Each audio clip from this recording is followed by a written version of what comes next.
बिस्मिल्लाहिर्रहमानिर्रहीम। अस्सलाम वालेकुम। कैसे हैं जनाब? मैं हूं रज़ा और आप देख रहे हैं फूड वॉल्यूम। आई होप आप ठीक होंगे। अल्लाह पाक आपके रिस्क में इजाफा फरमाए, अच्छा पकाएं और जम के खाएं। तो अपने प्यारों के लिए आज मैं चिकन कीमा की रेसिपी लेकर हाजिर हुआ हूँ। बहुत ही मज़ेदार और डिफरेंट सा हमारा कीमा होने वाला है। आपने करना ये है, वीडियो को एंड तक देखना है, क्योंकि इसमें आपको वो सारे टिप्स बताऊंगा जो कीमे को नेक्स्ट लेवल तक टेस्टी बनाएंगे और बड़ों के साथ साथ बच्चे भी बहुत शौक से खाएंगे। जल्दी से चैनल को सब्सक्राइब कर लें। बिस्मिल्लाहिर्रहमानिर्रहीम। 2 खाने के चम्मच लहसुन अदरक का पेस्ट इस्तेमाल करेंगे। एक बड़े साइज़ का टमाटर है। इसके अलावा 3 हरी मिर्चें हैं दरमियान में से कटी हुई। 2 प्याज काट लिए हैं। आधा किलो चिकन का कीमा है। कीमे को हम ज़्यादा बारीक नहीं करवाएंगे, थोड़ा सा मोटा मोटा होना चाहिए कीमा, ठीक है। ऑयल गर्म कर लेना है।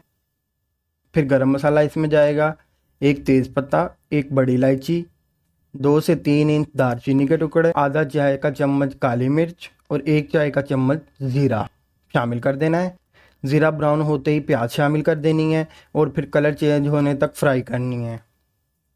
जी, तो प्याज हमारी नरम हो गई है और कलर भी चेंज हो गया है। अब टमाटर जाएंगे इसमें और 2 से 3 मिनट तक पकाएंगे। कीमा शामिल करना है और 7 से 8 मिनट तक पका लेना है, जिससे कीमा भी हमारा थोड़ा गल जाएगा और टमाटर बिल्कुल घुल जाए। लहसुन अदरक का पेस्ट शामिल करेंगे। 4 से 5 मिनट अच्छी तरह भुनाई करेंगे। दही शामिल करेंगे, 4 से 5 खाने के चम्मच, अच्छी तरह मिक्स करेंगे। अब बारी आती है हमारे मसालों की। पिंच के करीब हल्दी शामिल करेंगे, 1 चाय का चम्मच नमक, 1 चाय का चम्मच कुटी हुई काली मिर्च, आधा चाय का चम्मच कुटा हुआ धनिया। अच्छा, दोनों चीज़ें आपने कुटी हुई इस्तेमाल करनी है, पाउडर की शक्ल में इस्तेमाल नहीं करनी। इससे बहुत ही अच्छा टेस्ट आएगा, ठीक है। आधा चाय का चम्मच कुटी हुई लाल मिर्च। 2 मिनट तक मसाले भून लेंगे।